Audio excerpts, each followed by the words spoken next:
সোমবার সকাল 7টা।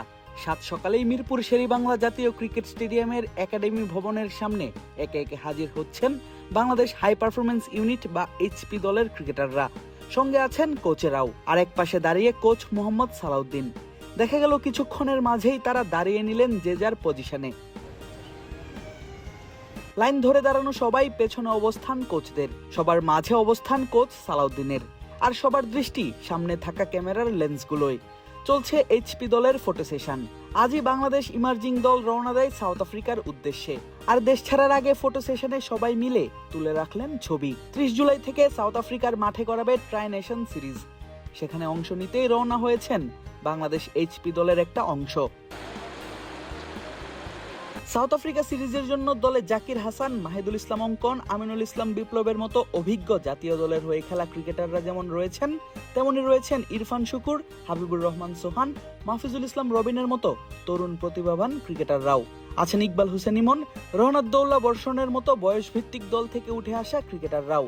সবাইকে একসঙ্গে করার প্রক্রিয়াটাই সম্পন্ন করেছেন কোচ মোহাম্মদ সালাউদ্দিন, যিনি কিনা জাতীয় দলের সিনিয়র সহকারী কোচের দায়িত্ব পালন করার পাশাপাশি আছেন এইচপি দলের মূল দায়িত্বেও। সালাউদ্দিন জানান, এমন সিরিজ খেলতে যাওয়ায় ক্রিকেটাররা বুঝতে পারবে আন্তর্জাতিক ক্রিকেটে তাদের অবস্থান।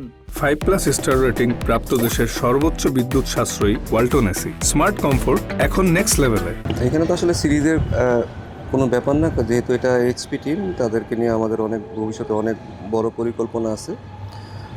যেহেতু আমাদের 2টা এইচপি টিম এবার বাইরে যাচ্ছে, একটা অস্ট্রেলিয়াতে যাচ্ছে, একটা সাউথ আফ্রিকাতে যাচ্ছে। তো এটা ছেলেদের জন্য একটা বড় অপরচুনিটি।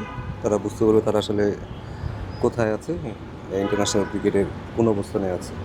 তো সেইটার লক্ষ্য রেখে আমরা সামনের দিকে আগাবো। তো আমি মনে করি যে এইচপিতে যারাই খেলতেছে তাদের ভবিষ্যৎ অনেক উজ্জ্বল। তাদেরকে যেন আমরা সঠিকভাবে গড়ে তুলতে পারি, সেটা কালচারাল দিক দিয়ে হোক, তাদের খেলার ব্যাপারে হোক, তাদের ডেভেলপমেন্টের ব্যাপারে। সো যেহেতু এটা ডেভেলপমেন্ট সাইড, তো আমরা চেষ্টা করবো তারা যেন দিনকে দিন উন্নতি করে। তবে ইমার্জিং দলে 30 ঊর্ধ্ব বয়সের ক্রিকেটারদের রাখা নিয়ে শুনতে হয়েছিল কিছুটা সমালোচনা। সালাউদ্দিন জানালেন, বয়সটাই মুখ্য নয়, বরং বাংলাদেশ ক্রিকেটকে সার্ভ করার ক্ষমতা বিবেচনা করেই সাজানো হয়েছে সাউথ আফ্রিকা সিরিজের জন্য দল। দেখুন, এখানে বয়সটা কোনো ফ্যাক্টর না। বয়সের চেয়ে আমার কাছে মনে হয় যে তারা ভবিষ্যতে বাংলাদেশে কী দিতে পারবে না পারবে সেটার উপরে ভিত্তি করে আসলে টিম করা হয়েছে। তো ভবিষ্যতের কথা লক্ষ্য করে এখানে আমরা কখনো এজ ব্যারিয়ার রাখিনি। কারণ আমাদের দেশে দেখা যায় অনেক ছেলে যারা ন্যাশনাল টিমে ঢুকবে তাদের আসলে খুব বেশি অপরচুনিটি থাকে না।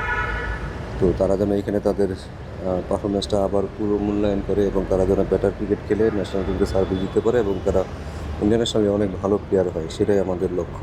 লম্বা সময় পর জাতীয় দলের রাডারে ঢোকা leg spin allrounder Aminul Islam বিপ্লব জানালেন, এই সাউথ আফ্রিকা সিরিজটা কতটুকু গুরুত্বপূর্ণ তার নিজের জন্যও। অনেকদিন পরে আসলে সুযোগ হয়েছে, আলহামদুলিল্লাহ, আল্লাহর কাছে শুকরিয়া যে আল্লাহর মেহেরবানিতে আবার সুযোগ পেয়েছি ইমার্জিং দলে। এটা আমার জন্য খুব ভালো একটা অপরচুনিটি। আমি যদি ভালো করতে পারি, আমি আশা করি আমার জন্য ভালো সুযোগ থাকবে জাতীয় দলে ঢোকার জন্য। তো এটা আমি একটা প্রসেস মনে করছি যে আমি যদি এই প্রসেসের মধ্যে দিয়ে ভালো খেলতে পারি তাহলে আমার অবশ্যই সুযোগ থাকবে। তো নিজেকে কামব্যাক করার জন্য এটা একটা ভালো অপরচুনিটি হিসেবেই দেখছি আমি। এরপর বিসিবির কোস্টারে করে মাঠ ছাড়েন ইরফান শুকুর, সোহান, রবিন, জাকিররা পৌঁছান বিমানবন্দরে। আর বিমানবন্দরের সিকিউরিটি চেকআপ শেষে পৌঁছান লাউঞ্জে। আজই উড়াল দিয়েছেন সাউথ আফ্রিকার লক্ষ্যে। আগামী 30 জুলাই থেকে শুরু হবে ওয়ানডে ফরম্যাটের এই ট্রাই নেশন সিরিজ, যেখানে সাউথ আফ্রিকা ইমার্জিং দল ছাড়াও অংশ নেবে ইউনিভার্সিটি স্পোর্টস সাউথ আফ্রিকা বা ইউএসএসএ। 12 আগস্ট অনুষ্ঠিত হবে টুর্নামেন্টের ফাইনাল।